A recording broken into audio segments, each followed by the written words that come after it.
Pathanamthitta POCSO കേസിൽ 13 പേർ കസ്റ്റഡിയിൽ. ഇലവുംതിട്ട പോലീസ് സ്റ്റേഷനുകളിലായി ആകെ 9 എഫ്ഐആറുകൾ രജിസ്റ്റർ ചെയ്തു. സംഭവത്തിൽ ഇതുവരെ 20 പേരെ അറസ്റ്റ് ചെയ്തു. 62 പേർ ലൈംഗിക ചൂഷണത്തിന് ഇരയാക്കിയെന്നാണ് പെൺകുട്ടിയുടെ മൊഴി. വിവരങ്ങളുമായി മിഥുൻ അയ്യപ്പൻ ചേരുന്നു. മിഥുൻ, പത്തനംതിട്ടയിൽ നിന്ന് പുറത്തു വരുന്ന ഞെട്ടിപ്പിക്കുന്ന വാർത്തയാണ് ഇപ്പോൾ നമ്മൾ വിശദമാക്കിയത്. പോക്സോ കേസിൽ 62ഓളം പേർ തന്നെ വർഷങ്ങളായി പീഡിപ്പിച്ചു എന്നുള്ള പെൺകുട്ടിയുടെ മൊഴിയാണ് ഇപ്പോൾ അത് കേസ് ആയിരിക്കുന്നത്. ഈ സംഭവത്തിൽ 20 പേർ അറസ്റ്റിലായിരിക്കുന്നു. 3 പേർ ഇപ്പോൾ കസ്റ്റഡിയിലുണ്ട്. കൂടുതൽ പേർ ഈ കേസിൽ അറസ്റ്റിലാകും എന്ന് തന്നെയല്ലേ സൂചന? മിഥുൻ മുരളി. മിഥുൻ അയ്യപ്പൻ. തീർച്ചയായിട്ടും ഇപ്പോൾ 13 പേരാണ് ഇപ്പോൾ കസ്റ്റഡിയിലുള്ളത് എന്നുള്ളതാണ് ലഭ്യമായിരിക്കുന്ന വിവരം. ഈ പത്തനംതിട്ട അതുപോലെ തന്നെ ഇലവുംതിട്ട പോലീസ് സ്റ്റേഷനുകളിലായാണ് ഇത്തരത്തിൽ 13 പേർ കസ്റ്റഡിയിലായിരിക്കുന്നത്. ഇന്നലെ രാത്രിയിലാണ് ഇവരെ പിടികൂടിയിട്ടുള്ളത് എന്നുള്ളതാണ്.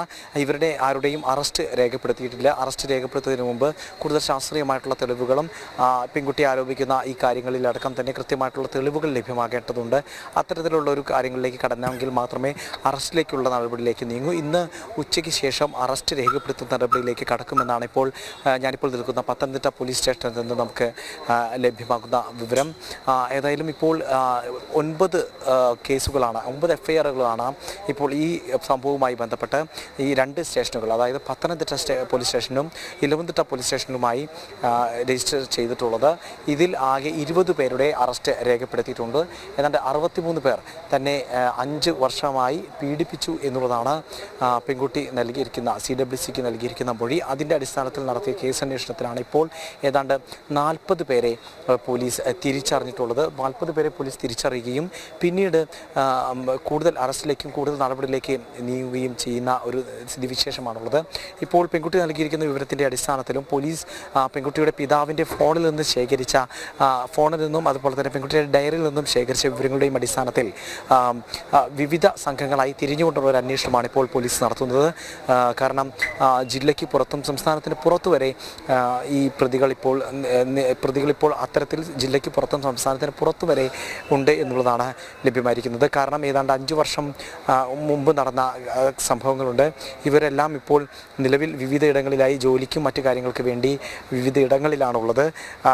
അത്തരത്തിൽ തന്നെയാണ് കഴിഞ്ഞ ദിവസം പമ്പയിൽ നിന്ന് 3 പേരെ പിടികൂടിയത്. പമ്പയിൽ ഈ ശബരിമല സീസണുമായി ബന്ധപ്പെട്ട് താൽക്കാലിക ജോലിയിൽ ഏർപ്പെട്ടിരിക്കുകയായിരുന്നു ഇവരെ പോലീസ് ഇന്നലെ പിടികൂടുകയാണ് ഉണ്ടായത്, കസ്റ്റഡിയിലെടുക്കുകയാണ് ഉണ്ടായത്. പിന്നീട് ഇത്തരത്തിൽ കൊല്ലം ജില്ലയിലുള്ള ചില ആളുകളിലേക്കും അന്വേഷണം നീങ്ങിയിട്ടുണ്ട് എന്നുള്ളത് ഒരു അന്വേഷണ സംഘത്തിൻ്റെ ഒരു വിഭാഗം കൊല്ലം ജില്ല കേന്ദ്രീകരിച്ച് അന്വേഷണം നടത്തുന്നുണ്ട്. ഒപ്പം തന്നെ സംസ്ഥാനത്തിന് പുറത്തും ഇങ്ങനെ പെൺകുട്ടി ഇത്തരത്തിൽ തന്നെ പീഡിപ്പിച്ചു എന്ന് പറഞ്ഞിട്ടുള്ള ആളുകൾ സംസ്ഥാനത്തിന് പുറത്തും ഉണ്ട് എന്നുള്ളതാണ് ഇപ്പോൾ ലഭ്യമായിരിക്കുന്ന വിവരം. അത്തരത്തിൽ വിവിധ സംഘങ്ങളായി തിരിഞ്ഞുകൊണ്ടുള്ള അന്വേഷണമാണ് ഇപ്പോൾ പോലീസ് നടത്തിക്കൊണ്ടിരിക്കുന്നത്. ഇപ്പോൾ നിലവിൽ ഈ പത്തനംതിട്ട ഇലവുംതിട്ട 2 പോലീസ് സ്റ്റേഷനുകളിലായി 13 പേരാണ് കസ്റ്റഡിയിലുള്ളത്. ഇവർ കൂടുതൽ ചോദ്യം ചെയ്തുകൊണ്ടിരിക്കുകയാണ്, ശാസ്ത്രീയമായി തെളിവുകൾ ശേഖരിച്ചുകൊണ്ടിരിക്കുകയാണ്. ഇക്കാര്യത്തിൽ ഒരു അറസ്റ്റിലേക്ക് നീങ്ങേണ്ട സാധ്യതയിലേക്ക് എത്തിക്കഴിഞ്ഞാൽ പോലീസ് ഉച്ചയ്ക്ക് ശേഷം ഇവരുടെ അറസ്റ്റ് രേഖപ്പെടുത്തുന്ന നടപടിയിലേക്ക് നീങ്ങുമെന്നുള്ളത് തന്നെയാണ് നമുക്കിപ്പോൾ ലഭ്യമാകുന്ന വിവരം. മിഥുൻ അയ്യപ്പൻ, അതേപോലെ തന്നെ ഈ കേസിൽ നവവരൻ അടക്കമുള്ളവർ പിടിയിലായിരിക്കുന്നു. പ്രായപൂർത്തിയാകാത്ത വിദ്യാർത്ഥികൾ ഈ കേസിലുണ്ട് എന്ന് പറയുന്നു. കൂടുതൽ ആളുകൾ, അതായത് ഈ പെൺകുട്ടിയുടെ അച്ഛൻ്റെ ഫോണിലേക്ക് വിളിച്ച കൂടുതൽ ഫോൺ കോളുകൾ കേന്ദ്രീകരിച്ചുള്ള അന്വേഷണവുമായിട്ടാണ് ഇപ്പോൾ പോലീസ് മുന്നോട്ട് പോകുന്നത് എന്നറിയുന്നു. അത്തരം വിവരങ്ങൾ കൂടി ഒന്ന് പങ്കുവെക്കാമോ മിഥുൻ അയ്യപ്പൻ?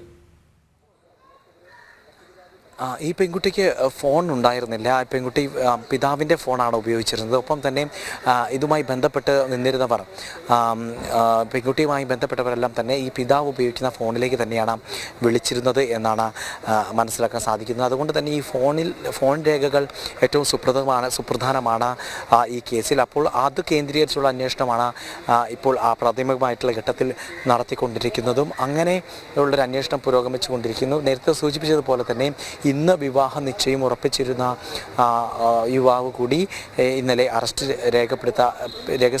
രേഖപ്പെടുത്തിയ സംഘത്തിലുണ്ട് എന്നുള്ളതാണ്, ആ പ്രതികളുടെ കൂട്ടത്തിലുണ്ട് എന്നുള്ളതാണ് ലഭ്യമാക്കുന്ന വിവരം. ഒപ്പം തന്നെ +2 വിദ്യാർത്ഥിയായിട്ടുള്ള ഒരു കുട്ടി കൂടി അറസ്റ്റ് ചെയ്യപ്പെട്ടിട്ടുണ്ട് എന്നുള്ളതാണ്. അത്തരത്തിലുള്ള വിവരങ്ങളാണ് ലഭ്യമായിട്ടുള്ളത്. ആകെ 20 പേർ അറസ്റ്റ് ചെയ്യപ്പെട്ടതിൽ ഒരു മൈനറായിട്ടുള്ള കുട്ടി കൂടി ഉണ്ട് എന്നുള്ളതാണ് ഏറ്റവും പ്രധാനപ്പെട്ട മറ്റൊരു കാര്യം. ഈ കുട്ടിയുമായി അടുത്തിടപഴകിയിരുന്ന കുട്ടിയാണ് ഈ മൈനറായിട്ടുള്ള കുട്ടി. അതുപോലെ തന്നെ ഈ കുട്ടിയുടെ പ്രണയത്തിലായിരുന്നു, അല്ലെങ്കിൽ ഈ പെൺകുട്ടിയെ ആദ്യം ലൈംഗികമായി ദുരുപയോഗം ചെയ്തിരുന്ന പയ്യൻ എന്ന് പറയുന്നത് ആ പയ്യനും ഈ ഫോണുകൾ, പെൺകുട്ടിയുടെ ചിത്രങ്ങളും അതുപോലെ തന്നെ പോക്സോ കേസിലാണ് കൂടുതൽ അറസ്റ്റുകൾ രേഖപ്പെടുത്തുന്നത്. നിലവിൽ 20ഓളം പേർ അറസ്റ്റിലായിട്ടുണ്ട്. 13 പേർ ഇപ്പോൾ കസ്റ്റഡിയിലാണ്. ആകെ 9 FIRകൾ രജിസ്റ്റർ ചെയ്തു കഴിഞ്ഞു. 62 പേർ ലൈംഗിക ചൂഷണത്തിന് ഇരയാക്കി എന്നുള്ളതാണ് പെൺകുട്ടിയുടെ മൊഴി. വിവരങ്ങൾ നൽകുകയായിരുന്നു പത്തനംതിട്ടയിൽ നിന്നും മിഥുൻ അയ്യപ്പൻ.